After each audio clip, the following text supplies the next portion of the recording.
Nicaragua, officially the Republic of Nicaragua, is the largest country in the Central American isthmus. Nicaragua's capital, Managua, is the country's largest city and the third largest city in Central America. The multi-ethnic population of 6 million includes indigenous peoples, Europeans, Africans, and Asians.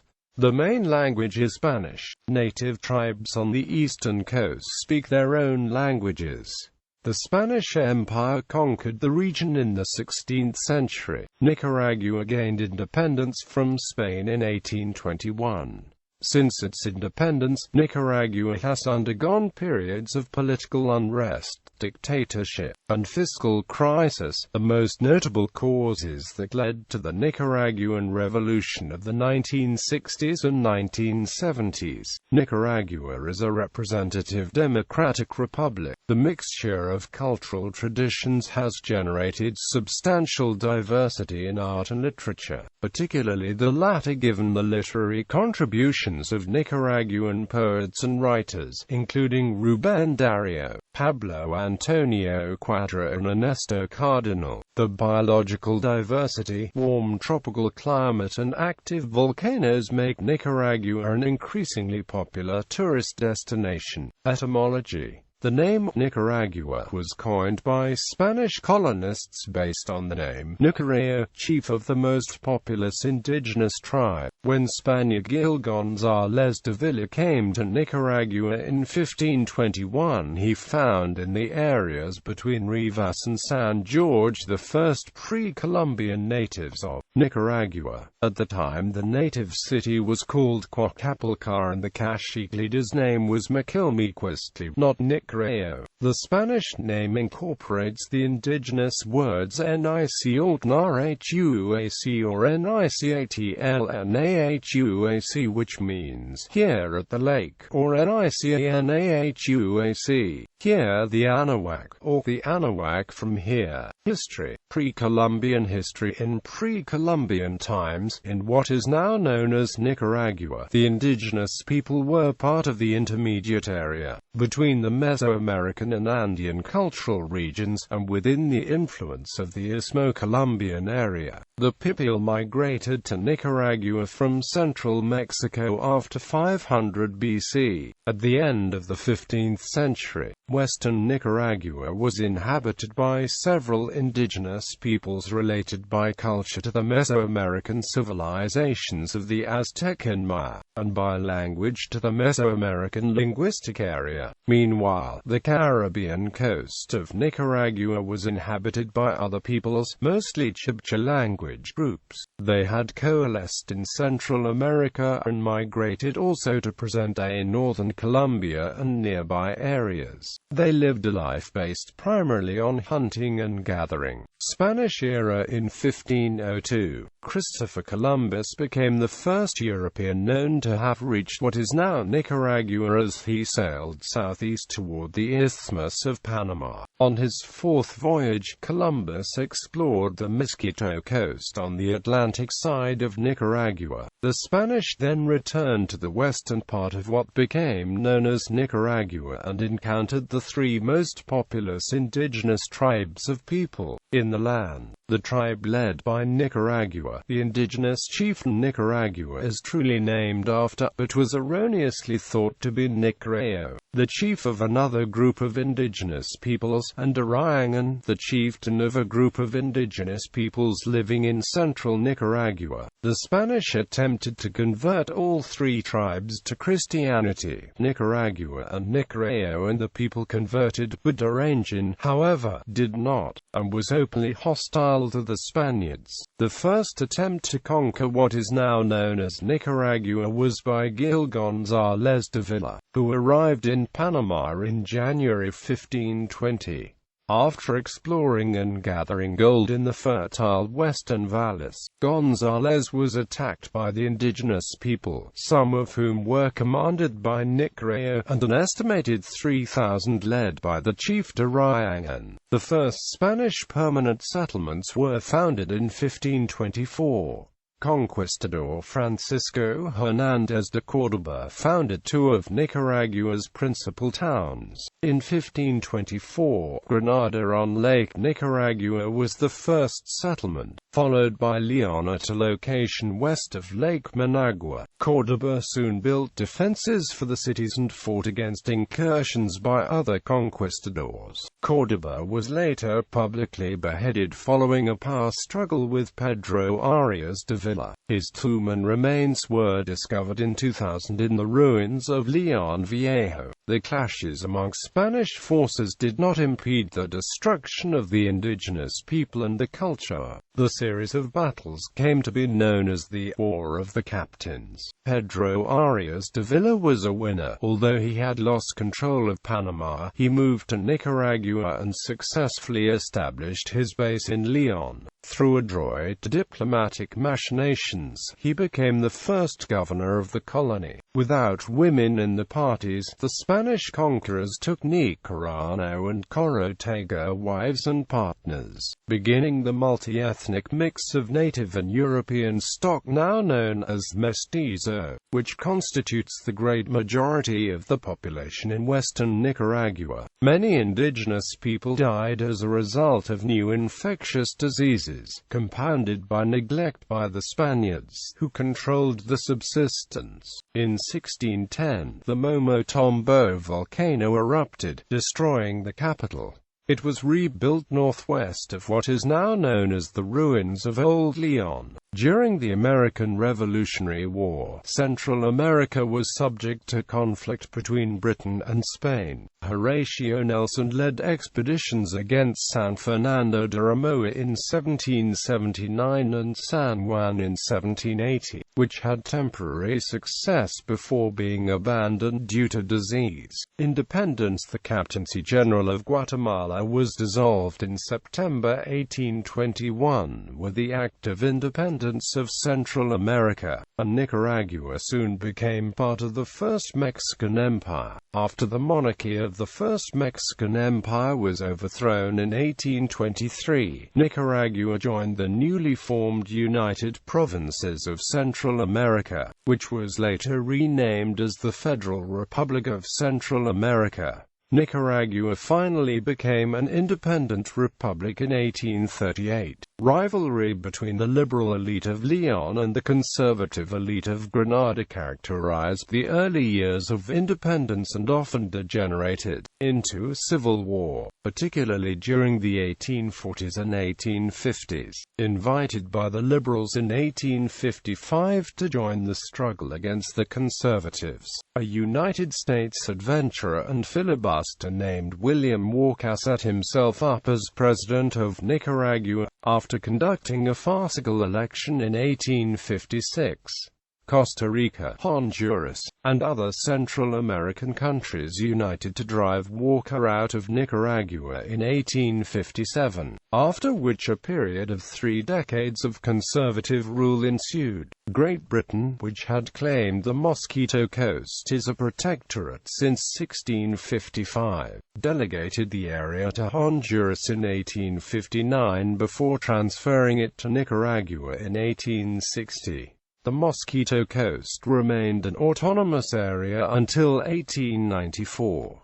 José Santos Zelaya, president of Nicaragua from 1893 to 1909, negotiated the annexation of the Mosquito Coast to the rest of Nicaragua. In his honor, the region was named Zelaya Department. Throughout the late 19th century, the United States and several European powers considered a scheme to build a canal across Nicaragua, linking the Pacific Ocean to the Atlantic. United States intervention. In 1909, the United States provided political support to conservative-led forces rebelling against President Zelaya. On November 18, 1909, U.S. warships were sent to the area after 500 revolutionaries were executed by order of Zelaya. Zelaya resigned later that year. In August 1912, the president of Nicaragua, Adolfo Diaz, requested the Secretary of War, General Luis Mena, resign for fear he was leading an insurrection.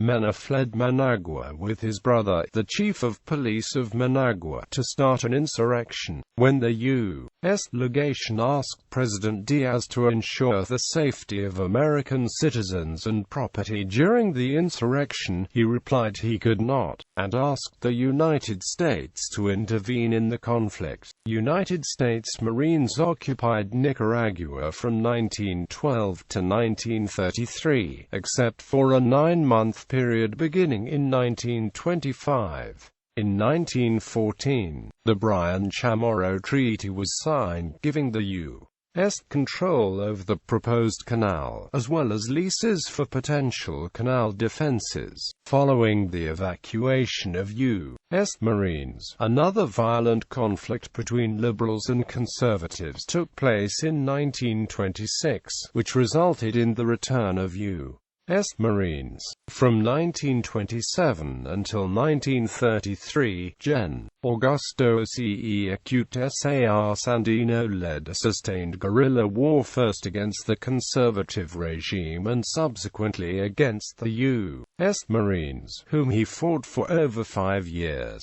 When the Americans left in 1933, they set up the Guardia Nacional, a combined military and police force trained and equipped by the Americans and designed to be loyal to U.S. interests. After the U.S. Marines withdrew from Nicaragua in January 1933, Sandino and the newly elected Sacasar government reached an agreement by which Sandino would cease his guerrilla activities in return for amnesty, a grant of land for an agricultural colony, and retention of an armed band of 100 men for a year. However, due to a growing hostility between Sandino and Somoza and a fear of armed opposition from Sandino, Somoza decided to order his assassination. Sandino was invited by President Juan Bautista Sacasar to have dinner and sign a peace treaty at the presidential house in Managua. After leaving the presidential house, Sandino's car was stopped by soldiers of the National Guard and they kidnapped him. Later, Sandino was assassinated that same night, on February 21, 1934, by soldiers of the National Guard. Hundreds of men, women, and children from Sandino's agricultural colony were executed later. Somoza dynasty Nicaragua has experienced several military dictatorships, the longest being the hereditary dictatorship of the Somoza family, who ruled for 43 years during the 20th century. The Somoza family came to power as part of a U.S.-engineered pact in 1927 that stipulated the formation of the Guardia Nacional to replace the Marines who had long reigned in the country. Somoza slowly eliminated officers in the National Guard who might have stood in his way, and then deposed Sacasar and became president on January 1, 1937, in a rigged election. Nicaragua declared war on Germany on December 8, 1941. During World War II, no soldiers were sent to the war, but Somoza did seize the occasion to confiscate properties held by German Nicaraguan residents. In 1945, Nicaragua was among the first countries to ratify the United Nations Charter. On September 21, 1956, Somoza was shot by Rigoberto López Pérez, a 27-year-old liberal Nicaraguan poet. Luis Somoza Debayle, the eldest son of the late dictator, was appointed president by the Congress and officially took charge of the country. He is remembered by some for being moderate, but was in power only for a few years and then died of a heart attack. His successor as president was René Sheikh Gutierrez, whom most Nicaraguans viewed as nothing more than a puppet of the Somozas. The Somoza family was among a few families or groups of influential financial firms which reaped most of the benefits of the country's growth from the 1950s to the 1970s, when Anastasio Somoza Debayle was deposed by the Sandinistas in 1979. The family's worth was estimated to be between $500 million and $1.5 billion. A 1972 earthquake destroyed nearly 90% of Managua, creating major losses. Instead of helping to rebuild Managua, Somoza siphoned off relief money. The mishandling of relief money also prompted Pittsburgh Pirates star Roberto Clemente to personally fly to Managua on December 31, 1972, but he died en route in an airplane accident. Even the economic elite were reluctant to support Somoza, as he had acquired monopolies in industries that were key to rebuilding the nation. Nicaraguan Revolution in 1961. Carlos Fonseca turned back to the historical figure of Sandino, and along with two others, founded the Sandinista National Liberation Front. After the 1972 earthquake and Somoza's apparent corruption, the ranks of the Sandinistas were flooded with young disaffected Nicaraguans who no longer had anything to lose. In December 1974, a group of the FSLN, in an attempt to kidnap U.S. Ambassador Turner Shelton, held some Managuan party-goers hostage, until the Somozan government met the demands for a large ransom and free transport to Cuba. Somoza granted this, then subsequently sent his National Guard out into the countryside to look for the perpetrators of the kidnapping, described by opponents of the kidnapping as terrorists. On January 10, 1978, Pedro Joaquin Chamorro, the editor of the national newspaper La Prensa, an ardent opponent of Somoza, was assassinated. It is alleged that the planners and perpetrators of the murder were at the highest echelons of the Somoza regime. The Sandinistas took power in July 1979. The Carter administration decided to work with the new government, while attaching a provision for aid forfeiture if it was found to be assisting insurgencies in neighboring countries. Somoza fled the country and eventually ended up in Paraguay, where he was assassinated in September 1980, allegedly by members of the Argentinian Revolutionary Workers' Party. In 1980, the Carter administration provided $60 million in aid to Nicaragua under the Sandinistas, but the aid was suspended when it obtained evidence of Nicaraguan shipment of arms to El Salvadoran rebels. In response to the coming to power of the Sandinistas, various rebel groups, collectively known as the Contras, were formed to oppose the new government. The Reagan administration authorized the CIA to help the Contra rebels with funding, armaments, and training. The Contras operated out of camps in the neighboring countries of Honduras to the north and Costa Rica to the south. They engaged in a systematic campaign of terror amongst the rural Nicaraguan population to disrupt the social reform projects of the Sandinistas. Several historians have criticized the Contra campaign and the Reagan administration's support for it, citing the brutality and numerous human rights violations of the Contras. Laramie and Polakov, for example, describe the destruction of health centers, schools, and cooperatives at the hands of the rebels, and others have contended that murder, rape, and torture occurred on a large scale in Contra-dominated areas. The United States also carried out a campaign of economic sabotage, and disrupted shipping by planting underwater mines in Nicaragua's port of Corinto, an action condemned by the International Court of Justice as illegal. The U.S. also sought to place economic pressure on the Sandinistas, and the Reagan administration imposed a full trade embargo. The Sandinistas were also accused of human rights abuses. The Sandinistas won the Nicaraguan general elections of 1984, which were judged to have been free and fair. The Reagan administration criticized the elections as a sham, based on the charge that Arturo Cruz, the candidate nominated by the Coordinadora Democrática Nicaragüense, comprising 3 right-wing political parties, did not participate in the elections. However, the administration privately argued against Cruz's participation for fear his involvement would legitimize the elections, and thus weaken the case for American aid to the Contras. According to Martin Creeler, the results of the election were rigged.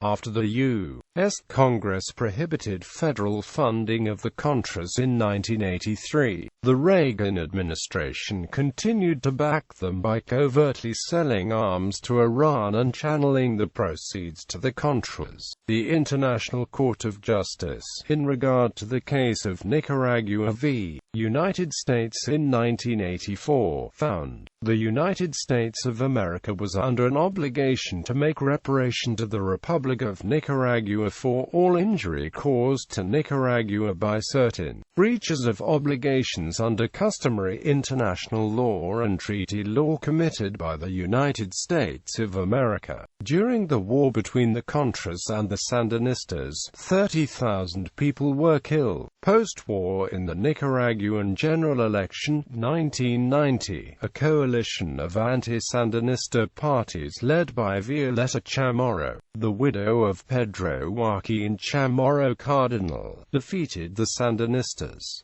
The defeat shocked the Sandinistas, who had expected to win. Commentators such as Noam Chomsky and Brian Wilson attributed the outcome to the U.S. Contra threats to continue the war if the Sandinistas retained power, the general war weariness of the Nicaraguan population, and the abysmal Nicaraguan economic situation.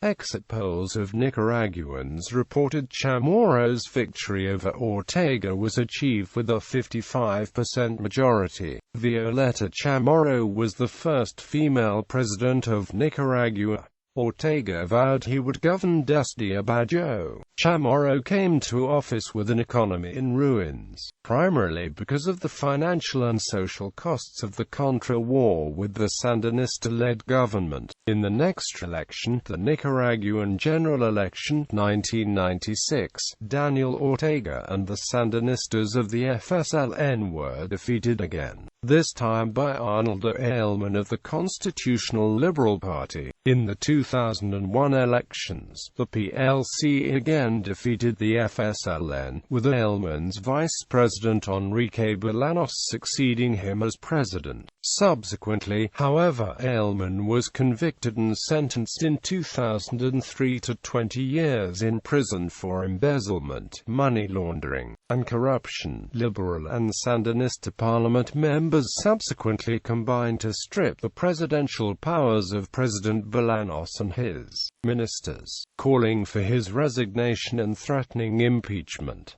The Sandinistas said they no longer supported Bolaños after U.S. Secretary of State Colin Powell told Bolaños to keep his distance from the FSLN. This slow-motion coup d'etat was averted partially by pressure from the Central American presidents, who vowed not to recognize any movement that removed Bolaños. The the OAS and the European Union also opposed the action. Before the general elections on November 5, 2006, the National Assembly passed a bill further restricting abortion in Nicaragua. As a result, Nicaragua is one of 5 countries in the world where abortion is illegal with no exceptions. Legislative and presidential elections took place on November 5, 2006.